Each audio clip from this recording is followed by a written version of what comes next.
Te invito a abrir las Biblias en Romanos capítulo 3. Romanos capítulo 3, versículo 1 al 20. Yo sé que son muchos versículos. Estaremos presentándolo hoy desde la Biblia Nueva Traducción Viviente. Entendemos que la Biblia Nueva Traducción Viviente nos va a dar un poquito de contexto y quizás un poco más fácil de entenderla, un poquito más de entendimiento de lo que Pablo está trayendo. Recuerden que Pablo le está escribiendo a los romanos, pero también le está hablando a los judíos. Pablo le está hablando a los judíos, le está hablando a los romanos y le está hablando a todos. Así que Romanos capítulo 3, versículo 1 al 20, saldrá las pantallas de la Nueva Traducción Viviente, para que también la puedan tener aquellos que no la tengan. Y la palabra del Señor dice así en estos versículos. Entonces, ¿cuál es la ventaja de ser judío?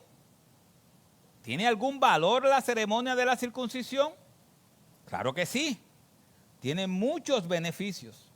En primer lugar, a los judíos se les confió toda la revelación de Dios. Es cierto, algunos de ellos fueron infieles. Pero ¿acaso significa que porque ellos fueron infieles, Dios también será infiel? Por supuesto que no. Aun cuando todos los demás sean mentirosos, Dios es veraz.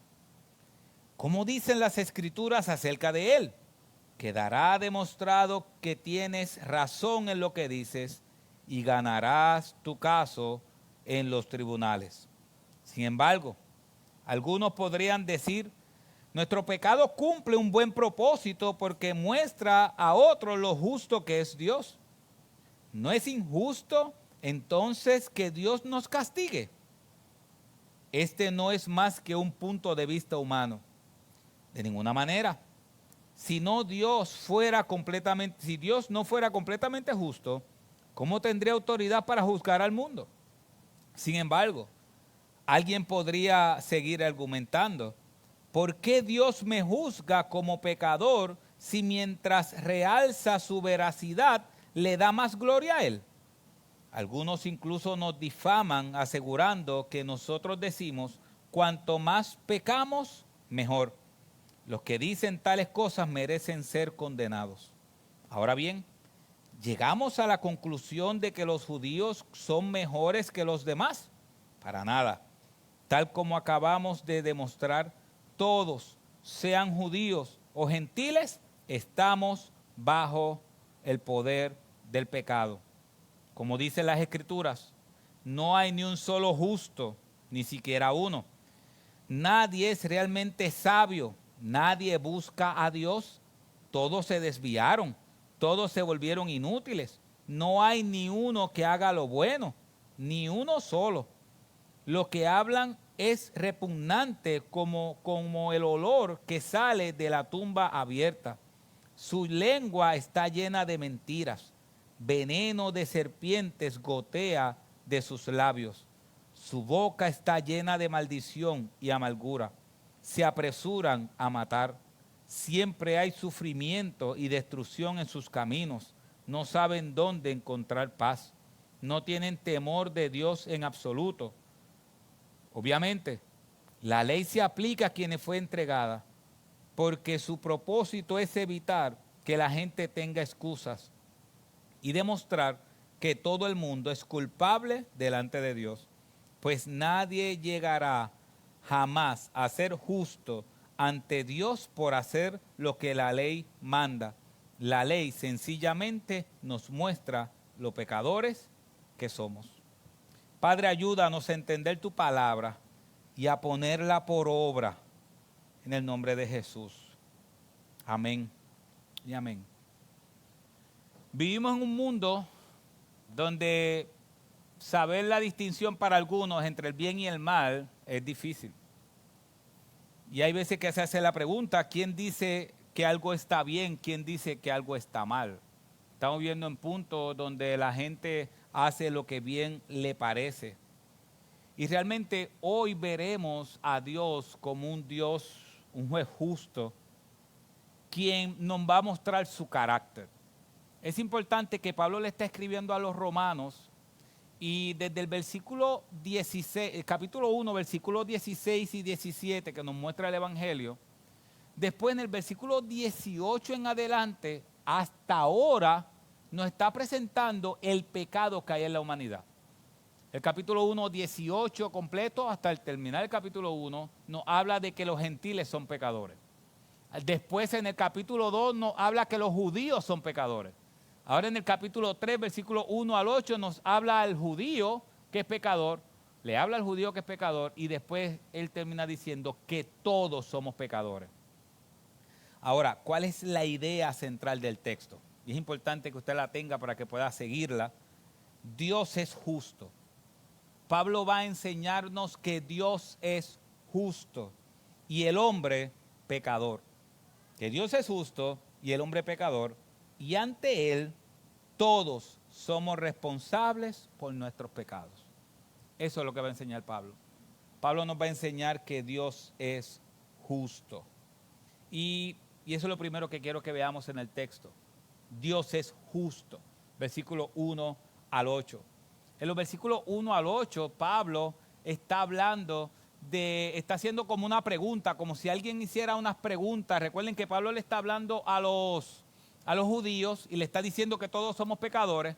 Pues Pablo está utilizando como si los judíos estuvieran haciendo preguntas y Pablo está contestándolas. Son como dudas, es como cuando alguien está enseñando y hace preguntas que él entiende que las personas van a tener esas dudas, y eso es lo que Pablo está haciendo aquí. Pablo está contestando algunas dudas, pero Pablo está trayendo un tema, y el tema es la justicia de Dios. El tema es que Dios es un Dios justo. Si ustedes ven, ellos están con las preguntas, van a ver que ellos están hablando como que Dios no es justo conmigo. Pero Pablo le está enseñando a ellos que Dios es justo. Ellos estaban acostumbrados a tener hombres de autoridad que no tuvieran ningún tipo de justicia. Y yo quiero que nosotros estudiemos un poco eso. Vamos a estudiar un poco lo que es el atributo de Dios de la justicia. ¿Qué es justicia? ¿Qué es justicia? Gruden define justicia de esta manera. La justicia de Dios es el concepto de que el Señor siempre actúa de acuerdo a lo que es correcto. Y es en sí mismo la norma suprema de lo que es recto. Y eso es importante. Porque cuando decimos que Dios es justo, lo primero que estamos diciendo es que Dios va a hacer todo conforme a lo que es correcto. ¿Correcto a qué? Sería la pregunta. Correcto a su pacto. Correcto a su ley. Cuando decimos que Dios es justo, es que Dios va a hacer siempre lo que es correcto conforme a su ley. Pero la definición de justo se amplía un poco más. Mire lo que dice. Dice, dale atrás. Y en sí mismo, la norma suprema de lo que es recto. Eso hace una gran diferencia. No sé si me van siguiendo, pero hace una gran diferencia. Porque cuando decimos que Dios es justo o recto, estamos diciendo que Dios siempre va a hacer lo que es conforme a su ley, pero que Él mismo es la norma suprema de justicia. Eso es importante. Porque Él se convierte en la norma que todos deben seguir. Él es la norma de justicia. Y eso es súper importante. Porque no importa lo que la gente piense que es ley o no ley, hablando gubernamentalmente, no importa que la gente piense que está mal conforme a los estatutos de nosotros o que está bien conforme a los estatutos de nosotros, al final la ley por la cual todos serán juzgados es por el carácter moral de Dios, y que todos deben llegar a ese carácter. Todos. Él es la regla suprema de la rectitud. ¿La vara está alta o no está alta? La vara está alta. Y eso es importante, mis hermanos. Es importante cuando estamos evangelizando. Es importante aún para nuestras vidas. Podemos decir a alguien, no, pero es que Dios dice esto. Pero eso lo dice tu Dios. Ese es el problema, que lo que Dios dice no es tan solo está mostrando su carácter, sino es que al final todos seremos juzgados por lo que Dios dice, por lo que nuestro Dios dice, el único Dios verdadero. Él no tan solo es recto, sino que Él mismo es la norma suprema de lo que es recto. Gruden sigue diciendo en su libro de doctrina, dice, ¿qué es recto? Todo lo que se conforma al carácter moral de Dios. Eso es rectitud. O sea que cuando nosotros decimos a alguien, esta persona es justa, bíblicamente hablando, lo que se supone que nosotros estemos diciendo es, esta persona es conforme al carácter de Dios. Está actuando conforme al pacto, conforme a la ley de Dios. Gruden sigue diciendo, Dios es la norma suprema de rectitud. No puede haber una norma fuera de Dios por la que midamos la rectitud o justicia. Él mismo es la medida suprema. Por eso es que la gente no se puede salvar tratando de hacer su propia justicia. Porque para yo poder salvarme con mi propia justicia, yo siendo justo, salvarme, ¿cuán justo tengo que ser? Según Dios, ¿cuán justo yo tengo que ser para poder salvarme a mí mismo? Tengo que ser tan justo como ¿quién? Como Dios. Por eso Él dice que con las obras de la ley nadie será justificado. Porque el estándar de justicia es Él. Él es el estándar de perfección. Mire lo que dice la Nueva Traducción Viviente, Isaías 45, 19.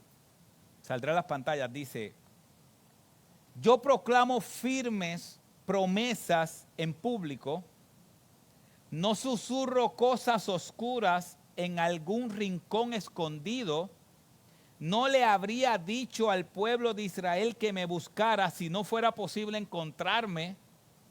Yo, el Señor, solo digo la verdad y solo declaro lo correcto. La Biblia de las Américas, esa parte última de ese versículo 19, mire lo que dice. Yo, el Señor, hablo justicia y declaro lo que es recto. ¿Quién declara si algo es bueno o malo? ¿Quién? Dios. Por eso el ateo tiene un problema.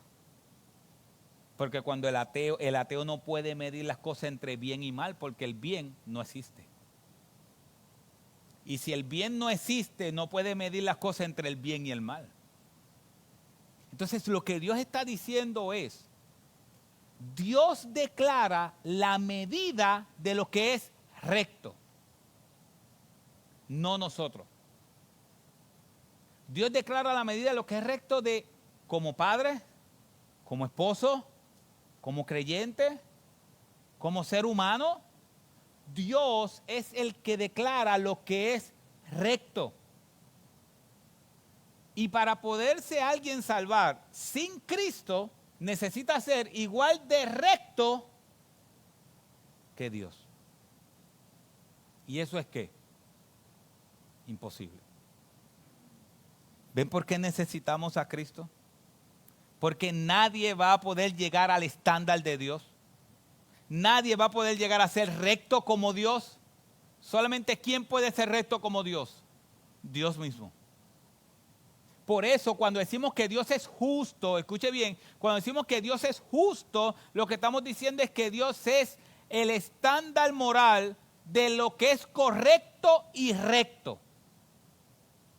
Y si alguien se quiere salvar, tiene que ser justo, igual que Él. Y como nadie es justo, solo Cristo, la Biblia dice en Romanos que Él es el justo y el que justifica.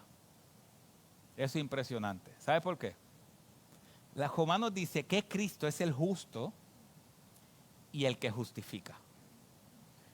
Impresionante. ¿Por qué Cristo es el justo? Porque es el único que puede llegar al estándar de Dios. ¿Y por qué es el que justifica? Porque al llegar a ese estándar, llega al estándar por nosotros y a nosotros nos declara inocentes y nos impone o nos da esa justicia de Él. Al que no conoció pecado, Dios le hizo pecado por nosotros para que nosotros fuéramos hechos justicia de Dios en Él. Vuelvo y explico. El estándar de justicia es el estándar moral de Dios. Nosotros no podemos llegar. ¿Por qué? Por nuestro pecado. ¿Qué hizo Dios? Al que no conoció pecado, le hizo pecado por nosotros, para que nosotros fuéramos hechos ¿qué? Justicia de Dios a través de ¿quién? De Cristo. Nosotros podemos llegar a tener una relación con Dios porque la justicia de Dios, el estándar moral de Dios, fue puesto en nuestra cuenta. Al que no conoció pecado, Dios le hizo pecado por nosotros para que nosotros fuéramos hechos rectos, firmes, perfectos delante de Dios a través de ¿quién? De Cristo. En la cruz del Calvario, nosotros le dimos a Cristo nuestros pecados y Él nos dio ¿qué? Su justicia. En la cruz del Calvario, nosotros le entregamos nuestros pecados a Cristo y Él murió por ellos y Él nos dio su justicia, su rectitud. Por eso Dios nos trata como si nosotros hubiésemos vivido la vida de Cristo, la rectitud de Cristo. Y Dios trató a Cristo como si Cristo hubiese vivido nuestra vida. Eso es lo que Pablo está tratando de explicar. Pablo está diciendo, Dios es justo. Y ahora, en los versículos 1, Pablo le está diciendo a ellos, le hace una pregunta. Él va a hacer varias preguntas. La primera pregunta, entonces, ¿cuál es la ventaja de ser judío? ¿Tiene algún valor ceremonial de la circuncisión? ¿Tiene algún valor la ceremonia de la circuncisión? Déjeme explicarle un poco eso. Yo sé que la semana pasada se habló de la circuncisión. Miren, la circuncisión era una señal de que las personas estaban dentro del pacto de Dios. Ok, Dios hizo un pacto con un pueblo. Dios hizo un acuerdo con un pueblo. Y Dios dijo, ok, todo el que esté en este acuerdo conmigo tiene que circuncidarse. El varón tiene que circuncidarse porque la circuncisión es la marca visible o externa de que son parte de este pacto, de que son mi pueblo. Eso en el Antiguo Testamento. Pero ellos entendían que ya por ser parte del pacto, por tener la marca del pacto, eso era suficiente. Y eso fue lo que vimos la semana pasada. Que el Señor le está diciendo, la marca no debe ser una marca externa, debe tener una marca del corazón. Dios quiere cambiar el corazón del ser humano. Pero ahora Pablo está preguntando si está diciendo, ahora, la circuncisión no tiene ningún valor. Y él está diciendo en el versículo 2, claro que tiene valor, claro que sí. Tiene muchos beneficios. En primer lugar, a los judíos se le confió toda la revelación de Dios. Ese es el primer beneficio que tienen. Los judíos, que el Pablo le está hablando, tienen toda la revelación de Dios. Significa que están por encima, por llamarlo de alguna manera, se supone que tengan más conocimiento que los judíos, que los gentiles. Pablo hace otra pregunta. ¿Es cierto algunos de ellos fueron infieles? ¿Pero acaso eso significa que porque ellos fueron infieles, Dios también será infiel? Por supuesto que no, dice Pablo. Aun cuando todos los demás sean mentirosos, Dios es veraz. Como dice la Escritura acerca de él, quedará demostrado que tienes razón en lo que dices y ganarás tu caso en los tribunales. ¿Sabes qué? Pablo está citando el Salmo 51 con el rey David. Cuando el rey David pecó con Betsabé, el rey David fue juzgado. Dios lo juzgó por su pecado. Y aquí Pablo está diciendo que todo aquel que es infiel va a ser juzgado por su pecado, que no va a tener escapatoria. Y eso es importante. El pecado no tiene escapatoria. Al final Dios va a juzgar eso. Y la tercera pregunta, de una serie de preguntas que hace Pablo es, sin embargo, versículo 5, sin embargo, algunos podrían decir, nuestro pecado cumple un buen propósito porque muestra a otros lo justo que es Dios. ¿No es injusto entonces que Dios nos castigue? Esto no es más que un punto de vista humano. De ninguna manera. Si Dios no fuera completamente justo, ¿cómo tendría autoridad para juzgar al mundo? Sin embargo, alguien podría seguir preguntando, ¿por qué Dios me juzga como pecador si mientras realza su veracidad y le da más gloria a Él? Algunos incluso nos difaman asegurando que nosotros decimos, cuanto más pecamos, mejor. Los que dicen tales cosas merecen ser condenados. Lo que ellos están preguntándose es, Pablo, pero ven acá, si yo soy un gran pecador y Cristo me salva, ¿eso no le da más gloria a Él? Si mientras más pecador yo soy y Él me salva, ¿no le da más gloria a Él? Pues si lo que yo estoy cometiendo pecado le da más gloria a Él, porque la gente dice, mira, ese tipo era bien malo y lo transformó, pues mejor que yo siga pecando. Porque mientras más malo yo sea, cuando Él me transforme, más gloria se va a llevar Él. No sé si me siguieron ese punto. Entonces Él dijo, pues vamos a seguir pecando, ¿para qué Él me va a juzgar si mientras más yo peco, más se va la gloria a Él? Y Pablo le dice, no, todos vamos a ser juzgados. Así lo que Pablo está diciendo es, Dios es justo. Mis hermanos, Dios es justo. Cuando estemos frente al tribunal de Dios, vamos a ser juzgados por la rectitud de Dios. Y aquel que esté sin Cristo va a tener un gran problema. Porque va a tener que presentar por sus propias obras la rectitud. Y no va a poder. Pero aquellos que estamos en Cristo, Él cumplió la rectitud por nosotros. Y todas las demandas de la ley que se supone que nosotros cumpliéramos, Él las cumplió en nuestro lugar. Él nos sustituyó en esa cruz. Así que lo primero que está diciendo Pablo es eso. Segundo, Pablo está diciendo que todos somos pecadores. Todos somos pecadores. Versículos 9 al 18. Miren la acusación. Versículo 9. Ahora bien, ¿llegamos a la conclusión de que los judíos son mejores que los demás? Para nada. Tal como acabamos de demostrar, todos, sean judíos o gentiles, están bajo el poder ¿de qué? Del pecado. Mis hermanos, y detengámonos un poco ahí. Pablo le está diciendo a ellos, todos estamos bajo el poder del pecado. Pero ¿sabe una cosa? Yo creo que nosotros esa verdad nos ha suavizado.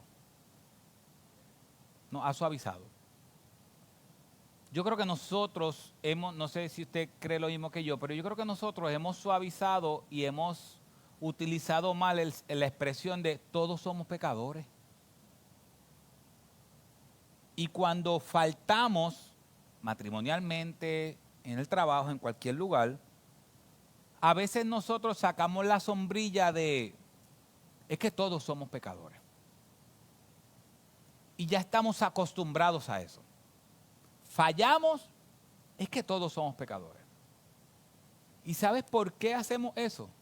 Porque nos escondemos detrás de esa expresión.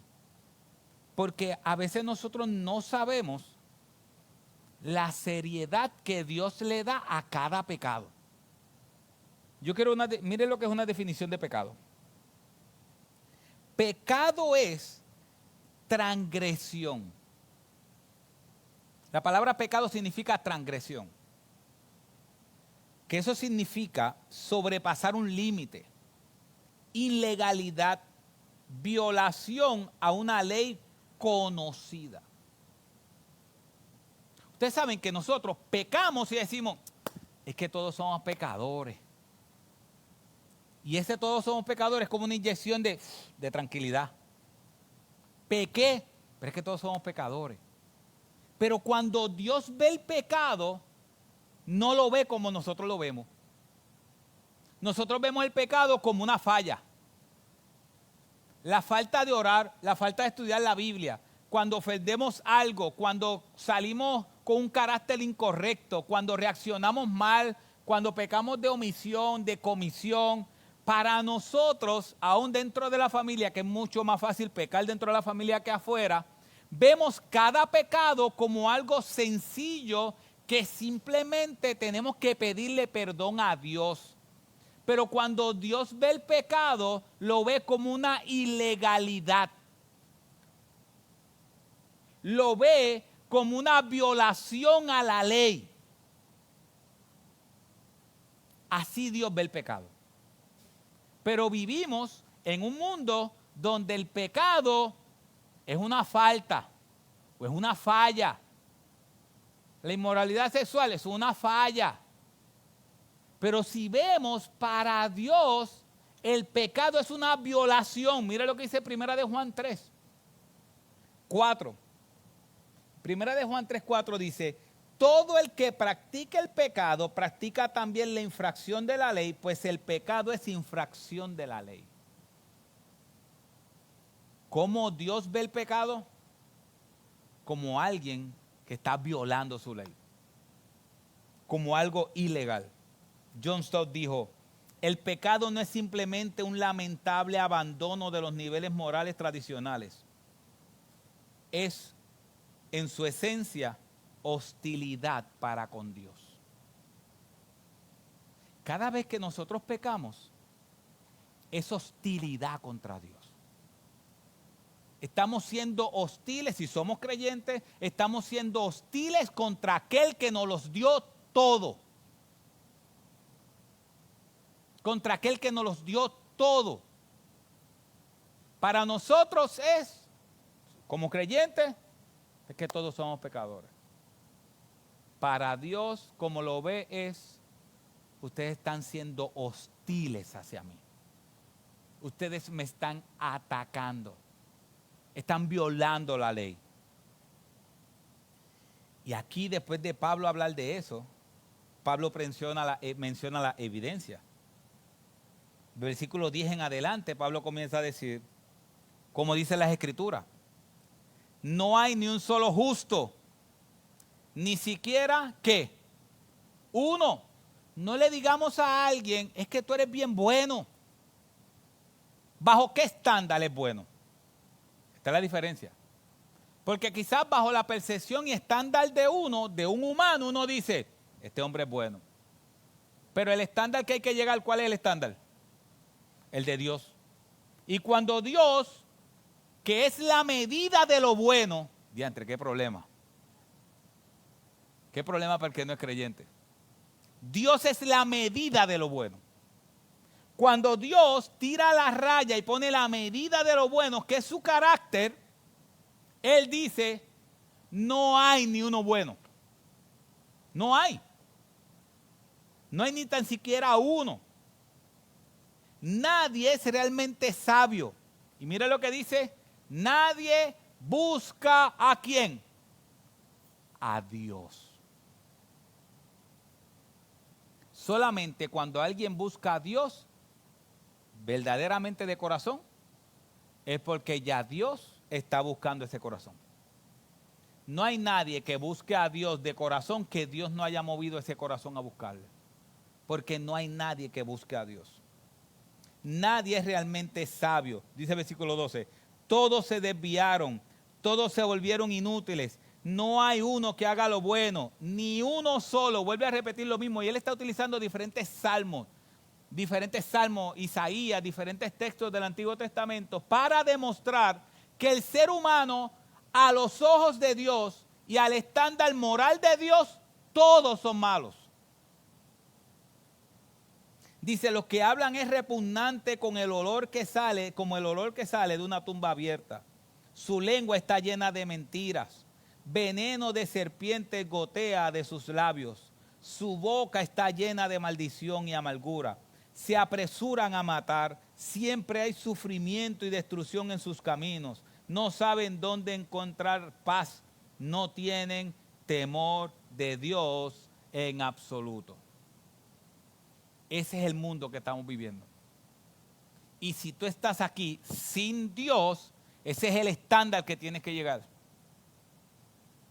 ¿Sabes qué es lo tercero que Pablo enseña? Que todos somos culpables. Versículo 19 dice, obviamente, la ley se aplica a quienes fue entregada porque su propósito es evitar que la gente tenga excusas y demostrar que todo el mundo es culpable delante de Dios.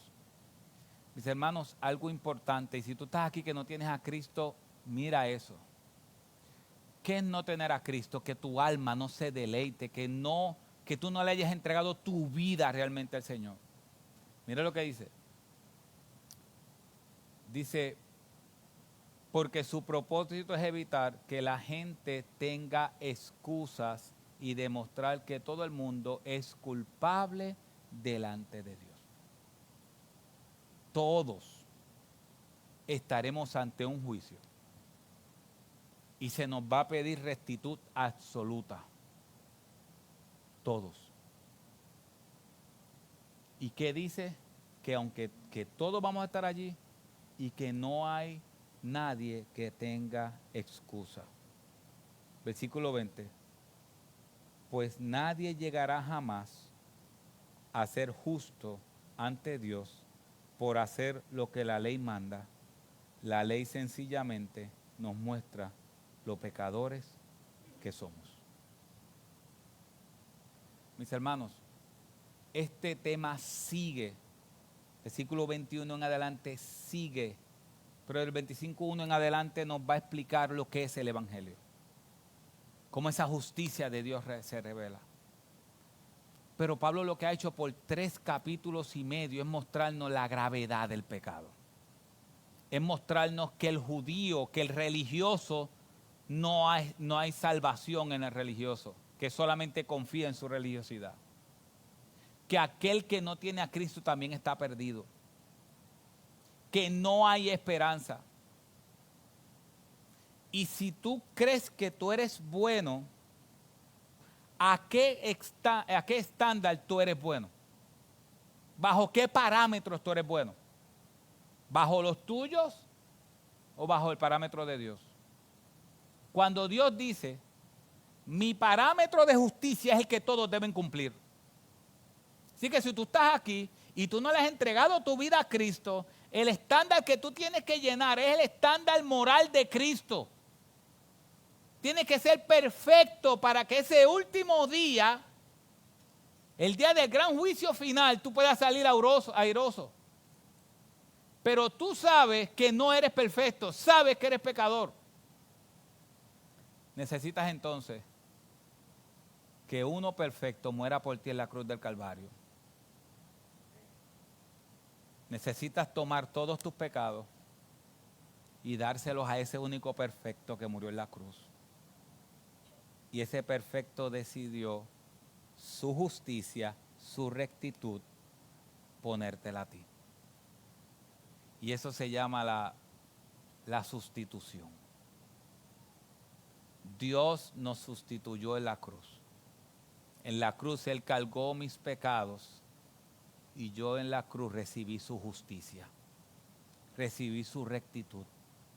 Él me hizo recto por medio de su sacrificio en la cruz del Calvario. Y cuando nosotros somos inconversos o éramos inconversos, no creíamos en Él, ese día que Dios nos tocó, entendimos los pecadores que éramos y entendíamos que necesitábamos un Salvador. Y aquí Pablo está diciendo, no eres bueno. Si tú no le has entregado tu vida a Cristo, no te engañes, no eres bueno. Quizás eres bueno bajo tus propios parámetros. Pero no vas a ser juzgado por tus propios parámetros. Vas a ser juzgado por los parámetros de Dios. Él es la vara. Su moralidad y su moral es la vara que todo el mundo debe llegar. Y si tú estás aquí y tú llegas a la conclusión y dices, no, yo a ese estándar no puedo llegar, eso es lo mismo que Dios está diciendo. No puedes llegar a ese estándar, solo Cristo puede. Solo Cristo puede. Y cuando cantamos al Señor, cantamos a ese Cristo que cumplió la rectitud por nosotros. ¿Sabes qué dice para terminar? Porque el pasaje sigue, pero va a ser muy extenso. Mira lo que dice Romanos capítulo 5, versículo 6 de la Nueva Traducción Viviente en adelante, y saldrá en las pantallas. Dice, cuando éramos, miren esto es hermoso, miren esto. Cuando éramos totalmente incapaces de salvarnos. ¿Cuán incapaces éramos de salvarnos? Totalmente. Cristo vino en el momento preciso y murió por nosotros pecadores. En el momento que éramos incapaces de salvarnos, Cristo, en ese preciso momento, Cristo vino y murió por nosotros pecadores. Ahora bien, casi nadie ofrecerá morir por una persona honrada, aunque tal vez alguien podría estar dispuesto a dar su vida por una persona extraordinariamente buena.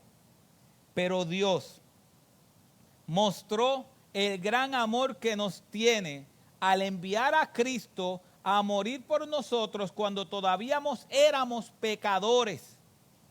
Entonces, como se nos declaró justos a los ojos de Dios por la sangre de ¿quién? De Cristo. ¿Cómo es que se nos declara justos? Por la sangre de Cristo. Con toda seguridad, Él nos salvará de la condenación de Dios. Pues, como nuestra amistad con Dios quedó restablecida por la muerte de su Hijo, cuando todavía éramos sus enemigos, con toda seguridad seremos salvos por la vida de su Hijo. Así que ahora podemos alegrarnos por nuestra nueva y maravillosa relación con Dios, gracias a que nuestro Señor Jesucristo nos hizo, ¿qué? Amigos de Dios. Él nos hizo justos. Por eso la Biblia dice que Él es el justo, el que cumple la justicia y el que justifica, el que declara justo al inconverso o al pecador. Él, como justo, cumplió la ley moral de Dios y como alguien que justifica nos declaró a nosotros inocentes al confiar en Él por medio de la fe. Ese es nuestro Señor. No hay un estándar que nosotros podamos llegar. Él llegó al estándar por nosotros. Él, al que no conoció pecado, Dios le hizo pecado por nosotros para que nosotros fuéramos hechos justicia, rectitud de Dios a través de Cristo. Así que mis hermanos, nosotros los creyentes, démosle gloria a Dios. Démosle gloria a Dios. Porque Él es el justo que cumple la rectitud de Dios y es el que nos declaró inocente por medio de la cruz de Cristo y nos limpió de todo pecado. Mire lo que dice el versículo 9 de ese Romanos 5. Entonces, ¿cómo se nos declaró justos a los ojos de Dios? ¿Por quién? Por la sangre de Cristo. Por la sangre de Cristo se nos ha declarado rectos delante de Dios. Así que nosotros los creyentes que hemos entregado nuestra vida a Cristo, por eso hoy es el día del Señor. Por eso hoy venimos con alegría y gozo. Porque nosotros que éramos culpables, por medio de la fe hemos creído en el sacrificio de Cristo, hemos sido perdonados de nuestros pecados y Dios nos ha declarado justos ante sus ojos por medio de Cristo. Pero si tú estás aquí y no tienes a Cristo, yo te invito a creer en Él. Yo te invito a que tú veas la gravedad del pecado. Cada vez que pecas, estás en rebelión contra Dios. Pero hoy Él te ha dado la oportunidad de creer en Cristo. Hoy te ha dado la oportunidad de que conozcas que eres pecadora o pecador y que le entregues tu alma a Cristo y te arrepientas de tus pecados. No hay mejor momento en la vida de cada ser humano que el día que Dios transforma a uno y lo cambia para siempre. Así que mis hermanos, oremos al Señor y el domingo que viene seguiremos con cómo somos justificados por medio de la fe. Padre, te damos las gracias.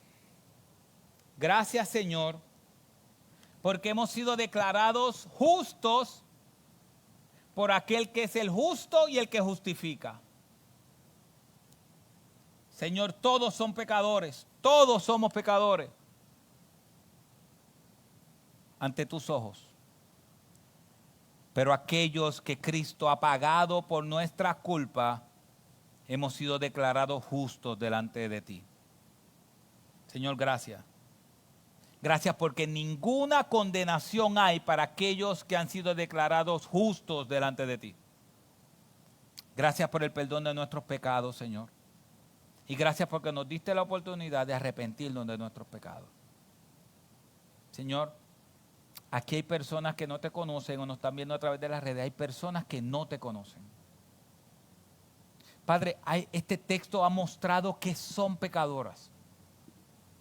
Y que por más que quieran cumplir la rectitud no van a poder porque el estándar de rectitud es tu carácter.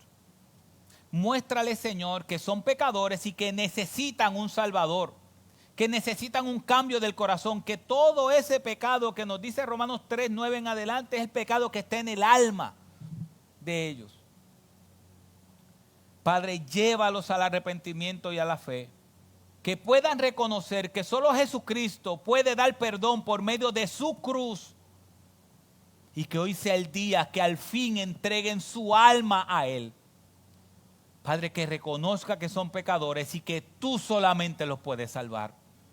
Padre, sálvalos, Señor. Decláralos justos, así como lo hiciste con nosotros, por medio de la sangre de Cristo. Señor, háblale a sus vidas, por favor, y muéstrale la hermosura de Cristo. Y a nosotros, Señor, que hemos sido salvados por tu gracia, te agradecemos eso, Señor. Y queremos cantarte. Y queremos gozarnos de que esa era una radiografía de nuestra vida. Éramos igual así, estábamos condenados igual, hasta que tú decidiste intervenir en nuestras vidas y declararnos inocentes por medio de la sangre de Cristo. Gracias, Señor, por ese día. Ese día que nos llevaste a entender que éramos pecadores y que somos pecadores, pero que necesitábamos desesperadamente al único y poderoso Salvador para el perdón de nuestros pecados. Gracias por ese día que nos transformaste. Gracias por ese día que pudimos pasar de muerte a vida por medio de Cristo. Y que hoy sea el día en que otros hermanos o amigos o amigas puedan reconocer que Jesucristo es el Señor para la gloria de Dios Padre. En el nombre de Jesús. Amén.